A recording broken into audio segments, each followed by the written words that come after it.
We're going to walk through the agenda and then we're going to dive right in. So basically, I've been in sales now for close to 30 years, actually even longer if you include the paper that I had when I was a young kid where I was selling newspapers to my neighbors. I've sold everything from physical, tangible goods to intangible software solutions or even consulting services. Today, what we do with my team at Inside CRO is we use what are considered to be the latest technologies, systems, and processes to help companies reach their target audiences with the right message in the right time. And LinkedIn is a big part of what we do and how we use it. So I'm really ecstatic to be able to share with you some of the things that I've learned over the last, say, 15 years in using LinkedIn. And how we use it today. So you have a real sales guy using LinkedIn today. This isn't theory. This is how we use it in the real terms. So this is our agenda today. It's a bit ambitious. We have 30 to 35 minutes, and we reserve 10 minutes for questions at the end. I'm keeping track of the time to make sure that we don't go over. So I want to spend, before we do that, just so that we have a basic understanding of our intentions here today, I just want to describe how we view proactive prospecting in our work. So there are a number of elements as we relate to proactive prospecting. The target and the message is about understanding who your ideal client profile is and the message you're going to deliver that are crucial to the proactive prospecting efforts. Proactive prospecting can use many different channels, including cold calling, cold email, warm email, newsletters, social engagement, trade shows, webinars, and events have become much more popular, but they're all part of the proactive prospecting process. But of course, with everything, it's not just about the target, the message, and the channel that you're trying to deliver. It's as much about the actual execution of the way that you deliver those messages through those particular channels. And how you take your customer through the journey that relates to customer acquisition. And hopefully, when you do this right, you have the right, you're targeting the right ideal client, and you have the message with them that resonates and creates value for them using a channel that they understand. Then you get results. So that is the end result of what proactive prospecting is all about. But of course, you need tools. You need weapons in order to do your prospecting effectively. And in a recent, not relatively recent, within the last 7 to 8 years, a relatively best-selling book by Aaron Ross describes 3 primary outreach activities that I think provide full description as to how prospecting is done today. He calls them seeds, nets, and spears, and I'm going to briefly describe each one of them today. Seeds are ideas or notions that you plant inside the head of your ideal client prospects.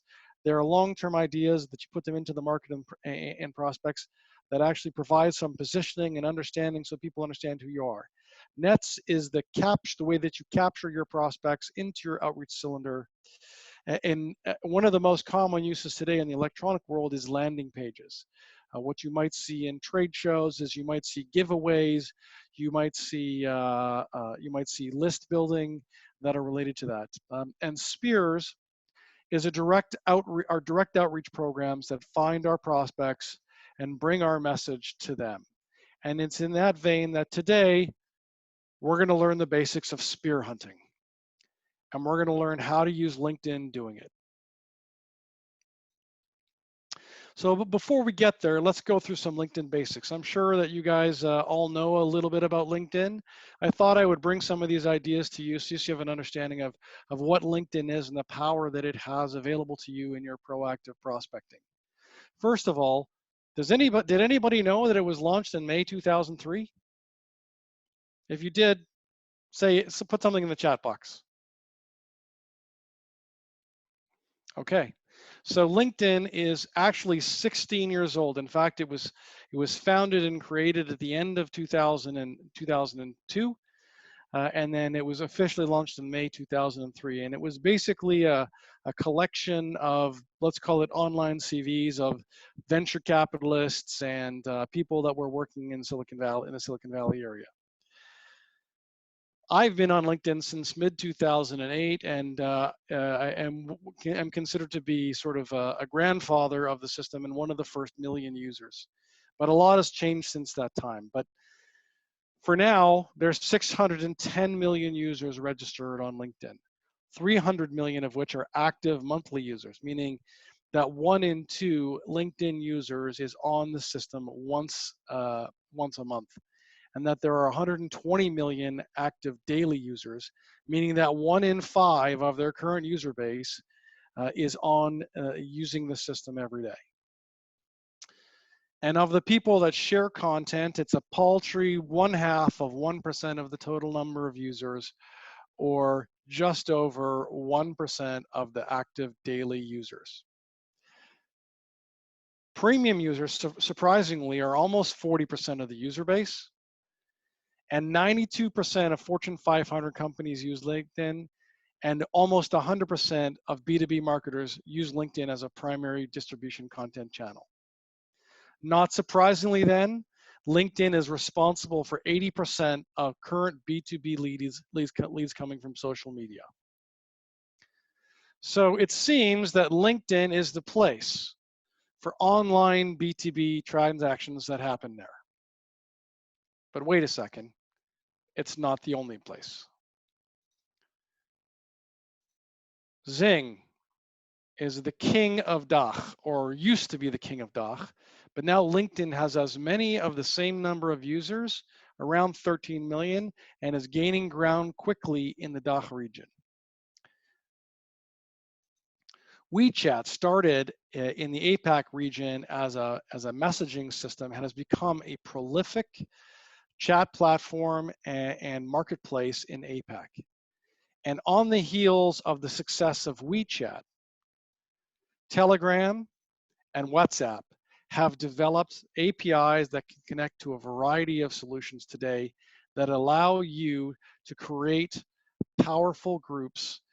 And I expect to see more marketplaces and more connections from these two platforms as time goes on. I think they're trying to be the new WeChat.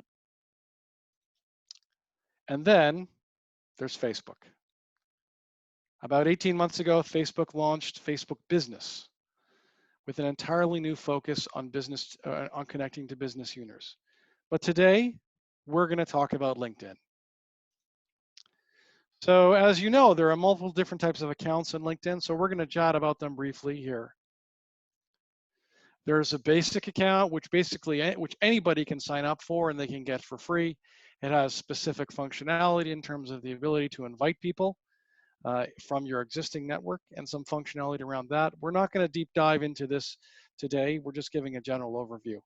I could give another session on that completely. There's Premium, which has the same features as basic, but also has some enhanced messaging features via LinkedIn messaging, as well as some engagement features in terms of viewing prospects and analytics. And then there's Sales Navigator. For sales professionals, Sales Navigator is a tool that's been a product that's been developed to help find and source and connect them. So which account is best for you? Well, it really depends on your needs.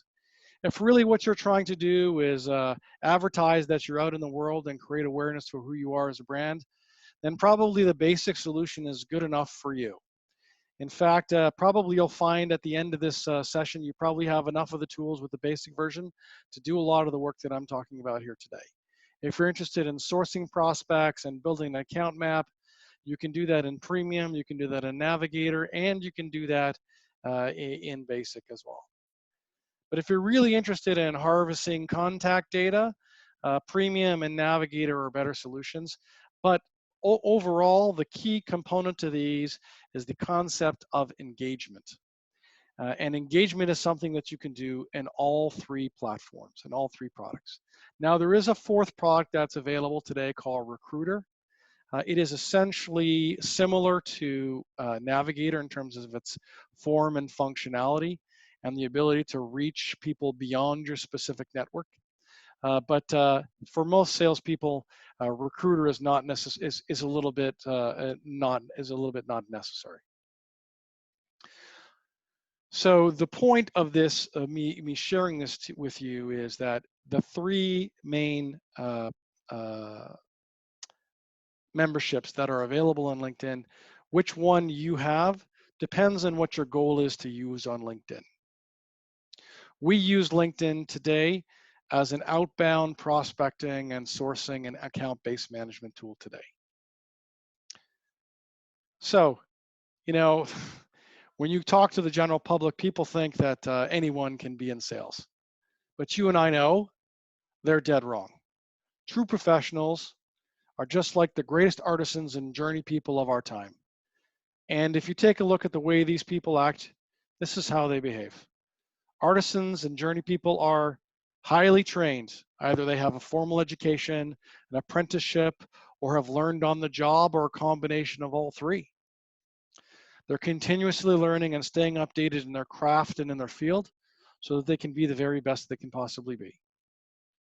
In the construction trade, this means stonemasons are not just cutting stone, they're now also laying concrete and forming concrete and using different building materials.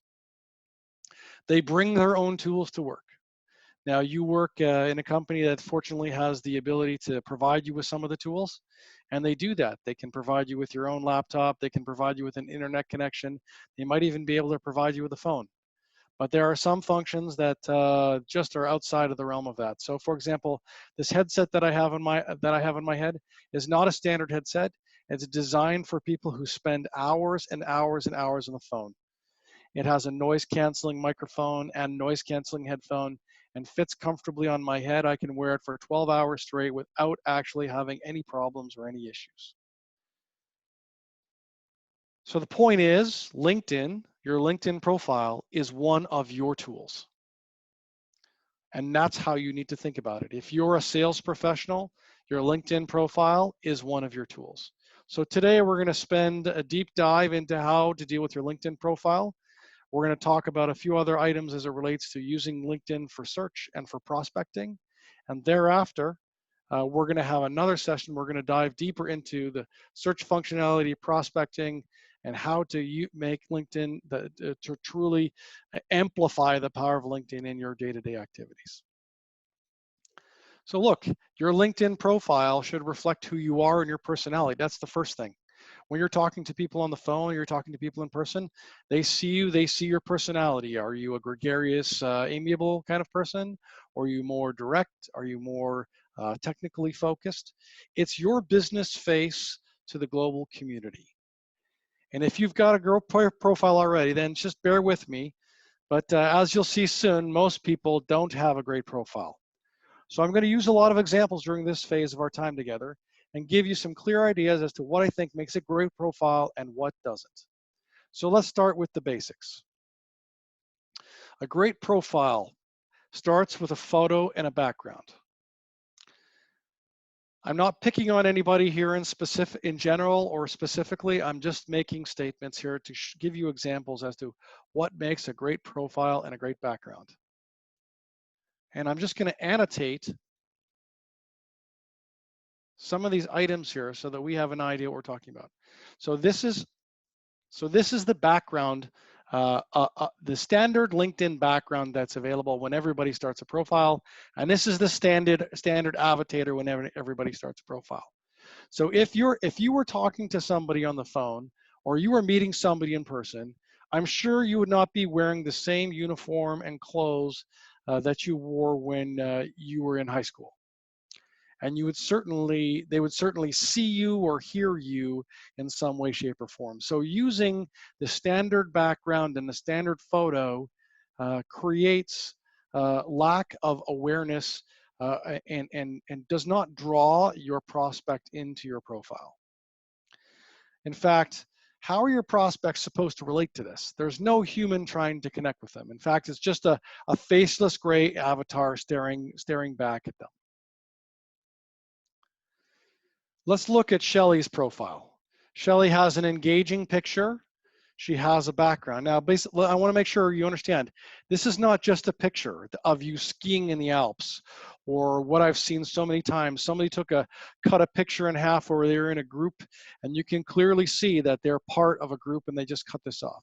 A professional portrait can be done for as little as $20 at your local camera store, or you could take your smartphone and have someone else, not you. This is not a selfie, this is a portrait. Take your picture against a neutral background. Your background image should reflect something about you, your business, your personality. Size is about 1600 to 400 pixels. Again, I'll say that again, 1600 to 400 pixels. And you can easily outsource the creation of a background to someone on Fiverr or on Upwork for less than $10 or $20. Your headline statement. So below your name in your LinkedIn profile is what's called the headline statement. It's an opportunity to tell the world about who you are and how you help clients. Unfortunately, most people put their title in their company name. Don't do it. It doesn't tell your prospects who you are and how you help them. Instead, choose something that speaks to your value proposition. For example, we look at Yotam's picture here. Not only did Yotam tell us that he is the CEO of Bluefield, he also told us exactly what his value proposition is in terms of business perspective. So if you are a prospect for Bluefield, you know exactly how Yotam is going to be able to help you. And by the way, you notice he doesn't have the highest quality image picture here, but he has a good picture. And you'll notice the background relates something very interesting and specific to what he does at Bluefield.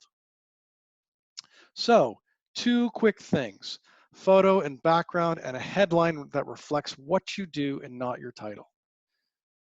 Now let's talk about who you are, and you'll find the about section of your profile just below your headline. So look, I'm going to give you an example of two different about sections, okay? And I want you to tell me which of these two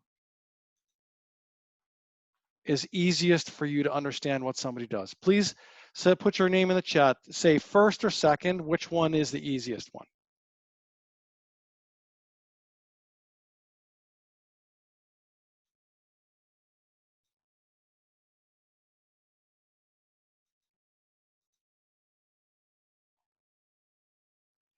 So everybody thinks the first one, so that would be an experienced energy and environment entrepreneur.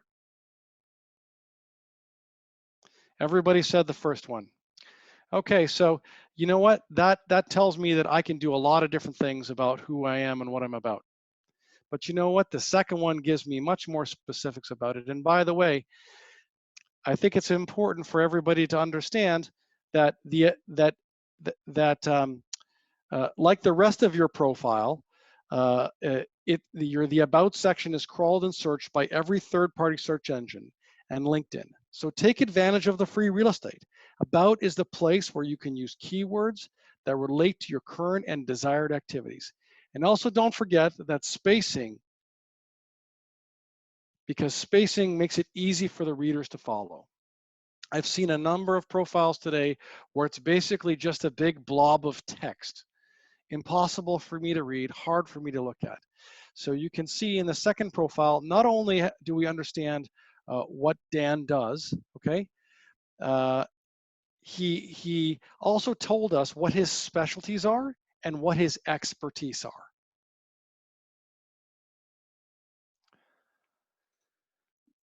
Within your profile, there are geography and industry settings. And while you can describe where you live or what you do in these settings, it's important for you to understand, are used to describe what you want as it relates to your prospects. Because these settings are used as part of the content delivery algorithm in LinkedIn. So for example, if you want to reach prospects in Australia, and if you're Australian based, then there's a greater likelihood that your content and activity will be delivered to Australian based prospects and not those in your home country. In addition, you can also put a whole bunch of other information about how prospects can potentially reach you. So many times I see salespeople who don't have their phone number or don't have their email address readily and easily accessible for prospects to reach them, either because they've set their privacy settings incorrectly or because they've just not made available to them. Savvy and the top 1% of prospectors make that information easily available so that when prospects want to talk to them, they can actually get to them. When you're not searchable, you're not easy to find. So when you are searchable, you're easy to find. So make it easy for your prospects to find you. So here's what we've learned so far. We need to have a good photo and background. Not great, but good. Your headline should reflect what you do and not your title. You should describe who you are and how you help people, and the industry. You should relate to your industry function, and your location function should be set properly. Let's talk about your experience in workplace. Too often, people don't tell the whole story quick enough. Use the first sentence in your workplace or experience posting to deliver the single point you want to profile visitors to know about your work. For example, don't bury the lead. This is a very common statement in the news business, where if you spend too much time talking about it, people will lose the point. Make sure that your work experience tells the story that you want to tell. Be clear and concise, and help you be found. Here's a great example of of someone who has very good workplace experience. Okay, so look, Rich LaFlamme. Okay, so he has a nice picture. Okay, he tells us a little bit about what he does, but we don't really know and understand what he does. This is what, if you take a closer look at his work experience, he tells us he's in systems engineering and technical program leadership. Okay, very interesting. I don't know what that means. To me, I don't know what that means. Maybe if I was an employer, I would know what that means. But if I was one of his prospects, I certainly wouldn't know what it means. Let's go back to our friend Jenna. Jenna with the bad image and the bad banner. Okay, she tells us very clearly what she did in each one of the roles that she was in. Gives me much more context and understanding of what her capabilities are and how she might be able to help me in Idaho.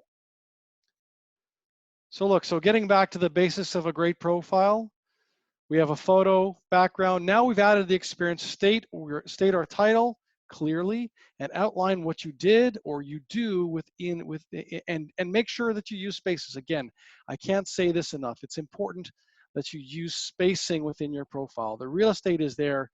It doesn't cost any more to click enter and to create a space. In fact, I'm going to give you a pro tip in just a few minutes about formatting. Now, okay, so we've built our profile, we know how it works. The best way for people to learn about you is to engage with their postings. And when you do this, it shows up in your profile activity. Right here. So people can see that the last 3 posts that you've engaged. So if you're engaging with people's activity on a regular basis, this is what you'll see it here. It means that you're actively looking for people's posts and your prospects' posts, and trying to help and share that content.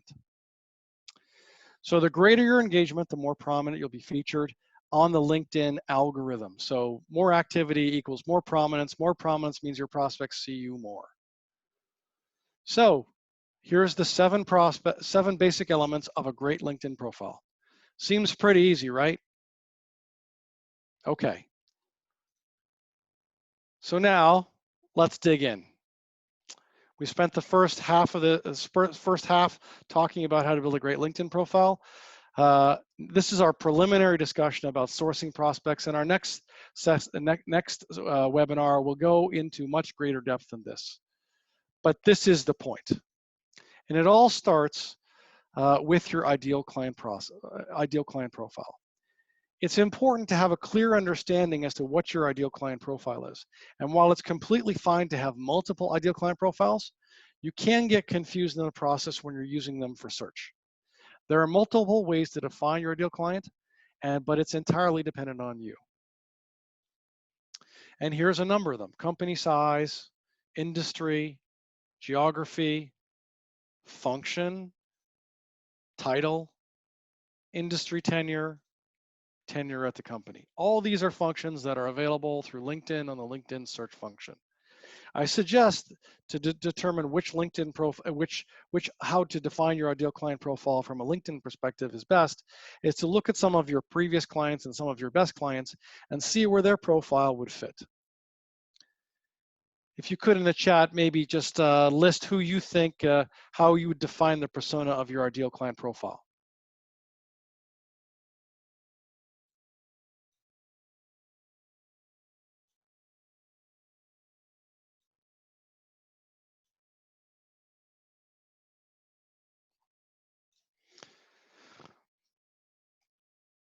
Okay.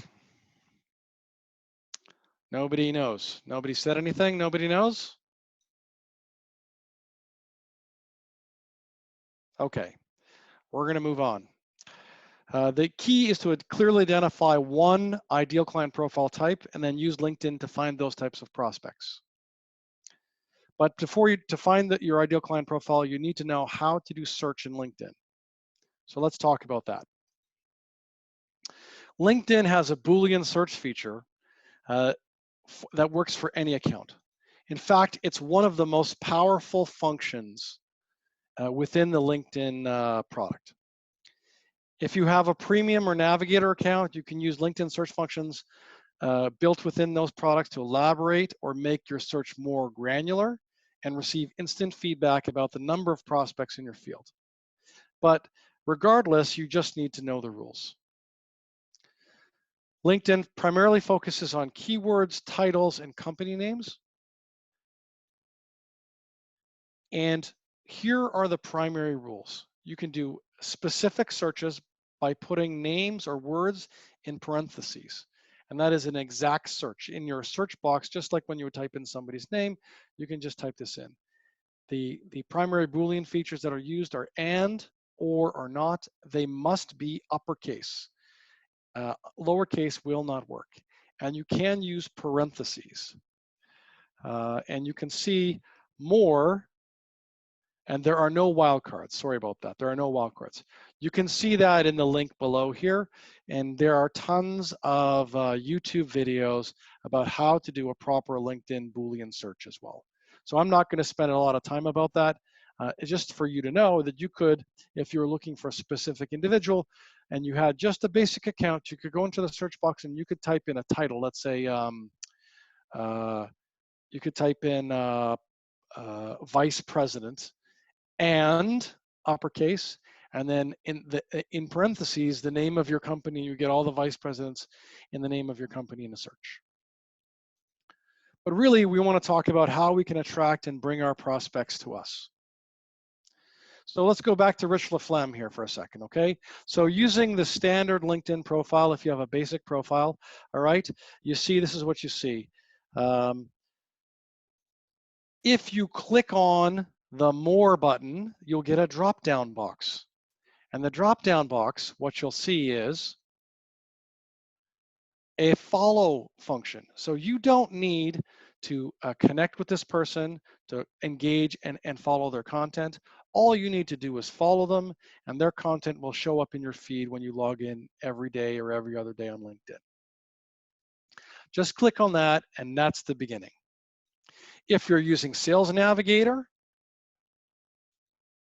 you can save them into a specific list or into a new list. It's important to note though that you can only have 250 prospects in a saved list right now. So if you work in multiple time zones like myself, you can save people into different lists by time zones or by product type.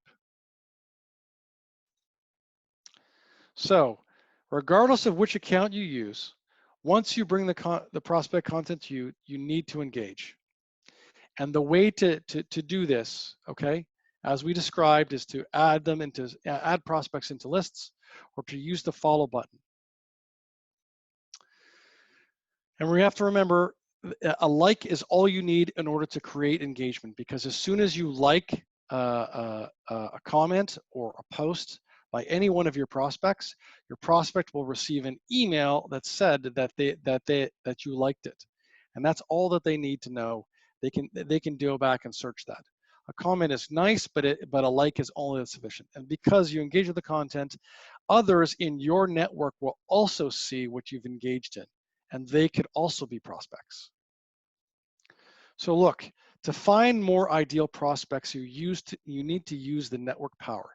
But so let's assume you've got 100 connections on LinkedIn, and each one of your connections has 100 connections. That means that you've got access to 1 million LinkedIn connections. And if you can convert more of those second and third connections to first connections, you can then deliver and engage with more prospects than ever before. So you need to use your network. This is the typical, as you've seen already, the LinkedIn profile that's available. If you choose, you can see in your standard profile, people also viewed. Generally, most people that are in the people also viewed button are similar to your actual prospect themselves. They might be in different states, they might be in different companies, but they're all available for you to click and view their profile, and also then for you to follow if that's what you'd like to do. In Sales Navigator, it's very straightforward for you. They create a recommended lead list. This helps you build your account-based solution. All you have to do is click save. You can save them to whatever prospect you want, and away you go. We're nearing the end of our time here together, and so one of the things that I like to do is I like to make sure that everybody gets a takeaway from this actual function. So here's what I think are the 3 key takeaways from today. Maximize the real estate that LinkedIn gives you. It's free. Find your prospects using Boolean search. Also free. Use the follow button and saved lists to bring their content to you and engage them. Also free. I know. People say to me, I don't have the time. I can't deal with this. It doesn't do this. Look, I get it. We're all busy. Okay. So here's the thing that will probably take the most amount of time is for you to update your profile to have most of the items that we've described here today. So it might take, if you have a good headshot already, 30 minutes for you to update your LinkedIn profile. And most of that will be content. You can download a background that fits your personality and what you're trying to accomplish from a lot of places on the web, or maybe even marketing can get you one that relates to a lot. And the content will probably take the most of your time. And if you plan on doing something every day on LinkedIn, 15 minutes in terms of finding prospects and 15 minutes of daily engagement with those prospects, your network will grow exponentially. So if you have 250 contacts today, you can expect in a very short period of time to have 100 new connections if you follow the system that I've described here today. And in fact, here's my 30-day LinkedIn challenge to you. Update your profile, comment and like 2 network posts a day, write 2 posts a week, keep track of the time that you spend on it. So here's how we can track this. First of all, connect with me on LinkedIn. 2, send me in the invite the number of LinkedIn connections you have right now. Send me also how many articles and how many posts you have posted in the last 30 days. And I'll track what happens over the next 30 days if you engage in the challenge. I'm happy to take your questions now.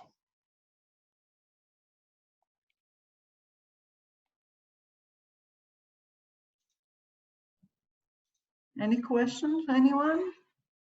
Just raise your hand. Where I see, I'm allowing you to talk, I see you raise your hand.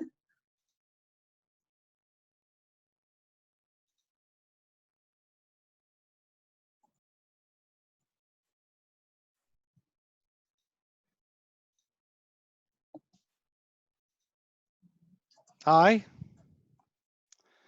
In-mail messaging. Interesting question. Thanks, Steve. So I think it depends on how you choose to use in-mail messaging. Sending cold in-mails with a large amount of content is pretty useless. I know that I get inbound in-mails from a large group of from a number of people, and I don't ignore them, but I certainly don't read them right away. There used to be a time when I was a chief operating officer of an internet technology company. I used to get hundreds of emails a day from a whole bunch of different places, and I said to people that I was working with, if you want to get my attention, send me an in-mail. I believe that that in-mail, if you have someone who is an active user of LinkedIn, can be very effective. But if you have someone who is an inactive user of LinkedIn, I think it's going to be less effective. And you can measure that by how frequently or the last time they posted or responded to a post on the system.